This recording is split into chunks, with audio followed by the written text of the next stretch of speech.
Bueno, continuamos conversando con Carlos Valero. Él es integrante de la Comisión de Política Exterior. Por cierto, tú estuviste reunido con el jefe del gobierno español, el Pedro Sánchez, ¿no? Presidente Pedro Pedro Sánchez, sí. Sánchez, sí.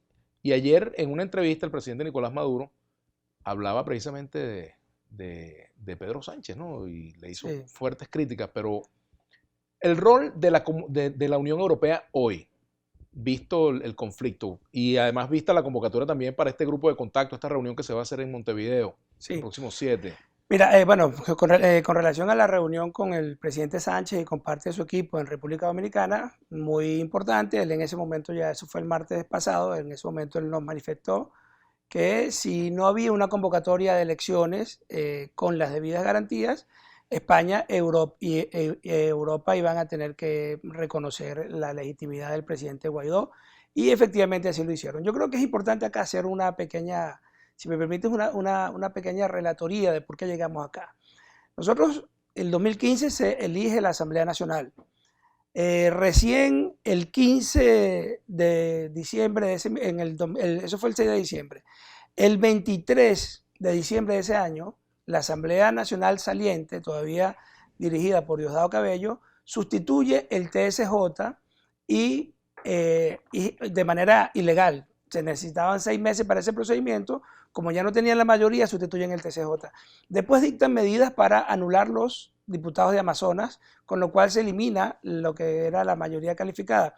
Y después comienza toda una serie de decisiones para hablar de desacato que deriva en la convocatoria de la Asamblea Nacional Constituyente. Esa es la verdad. Después la Asamblea Nacional Constituyente comienza a convocar comicios, obviando todo el estamento legal venezolano que dice que debe ser la Asamblea Nacional y el poder electoral. En consecuencia, y es un poco, lo digo esto porque eso lo hablamos con el presidente Sánchez. El presidente Sánchez nos hacía esta cronología y decía, nosotros no tenemos otra opción que desconocer el régimen de Maduro, primero decía el presidente Sánchez, y segundo, no tenemos otra opción que reconocer la legitimidad que emana de la Asamblea Nacional para liderar una transición que lleve a elecciones libres y competitivas. Por eso estamos en esta situación. Vladimir, es muy importante que muchas de las personas que hoy están apoyando todavía al gobierno, digamos, a Maduro, que de alguna manera están, que sienten que tienen y necesitan futuro político, que pertenecen al PSV o a sus aliados, que piensen muy bien en lo que van a hacer. Si seguimos o si continúan con esta dinámica de confrontación total, las consecuencias pueden ser muy graves, evidentemente para todos, pero también van a ser muy graves para quienes están violentando la Constitución abiertamente, que son los que se han puesto al lado de digamos, de la ruta electoral, intentando construir falsas elecciones y generando un mundo paralelo para ellos mismos. Mira, nosotros podemos y debemos construir un país en donde todos entren. El PSV, por eso hemos hablado de una ley de amnistía. En ese país donde todos entren, evidentemente habrán algunos, digamos, la justicia tendrá que actuar y la justicia tiene su manera de hacerlo y nosotros vamos a construir una justicia independiente de la política. Pero los que están haciendo política en el PSV están dejándose arrastrar a la irracionalidad de Maduro y de su círculo cercano. Y eso es muy importante que lo tengamos claro. Nosotros no podemos caer por el extremismo de una persona que se niega a reconocer que el país cambió, que se niega a reconocer que su estrategia fallida, de elecciones fallidas, de Asamblea Nacional Constituyente fallida, no reconocida por nadie, no funcionó, que caer digamos, en las tentaciones de la violencia. El llamado que nosotros le hacemos permanentemente a todas aquellas personas que están todavía en el oficialismo ilegítimo, digamos, más bien en el antiguo régimen, es a que reaccionen. Ahí está la ruta de Nicaragua, los nicaragüenses, el Frente Sandinista en su momento perdió unas elecciones con la Chamorro y unos años después volvió al poder. Por supuesto, ese ejemplo termina siendo un poco gris porque al final estamos viendo lo que hace Ortega, pero en su momento hubo una transición a la democracia y funcionó. Lo Por eso estamos yo puse viendo, el ejemplo de El el Salvador. ejemplo de El Salvador, pero además el mismo ejemplo, Vladimir, de lo que fue la inserción la pacificación de la guerrilla en Venezuela. Hoy están gobernando los hijos de los que se fueron a la montaña. Y esos hijos que se fueron a la montaña, que están en la ultraizquierda, bueno, todavía hay muchos vivos. Sotorroja, entiendo que participó en la lucha armada y sigue siendo parte del gobierno. Y se pacificó y entraron a la lucha democrática. Yo creo que nosotros tenemos que reencauzar este país hacia las luchas democráticas y creo que Maduro debe asumir que lo mejor para el pueblo venezolano es que él dé un paso al costado y permitamos que fluya la reconstrucción del tejido social y del tejido económico venezolano. Hay un tema que es inminente, que es la ayuda humanitaria. Yo vi, por ejemplo, declaraciones de voceros de la Cruz Roja internacional que decían que para que se pudiera concretar la ayuda humanitaria debía darse la autorización del gobierno de Nicolás Maduro.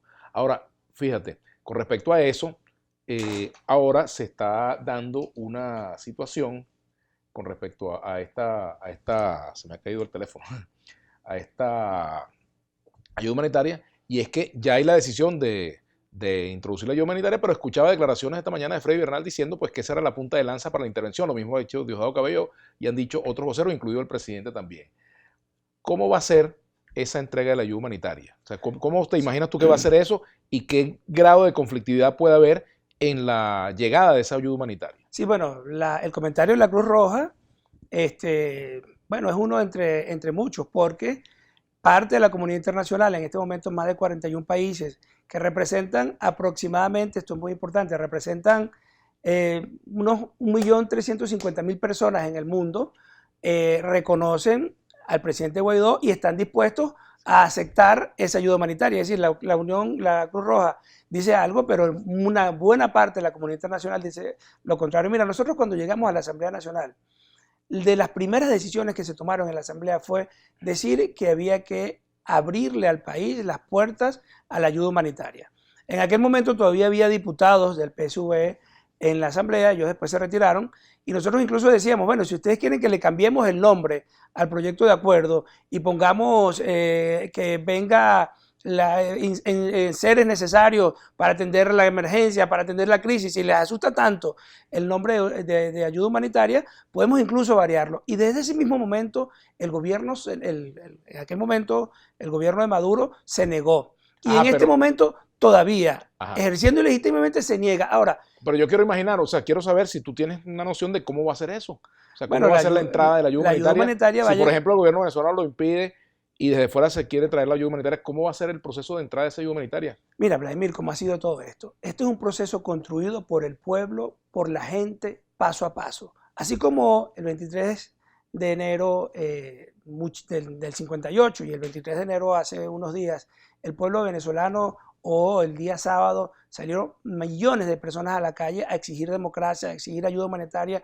a exigir el reconocimiento de la transición. Bueno, la gente saldrá a solicitar su ayuda humanitaria y lo veremos. Veremos en los puestos fronterizos centenares de miles de venezolanos buscando ayuda humanitaria y frente a eso vamos a ver cuál es la reacción de las personas que están en la custodia de la frontera en ese momento.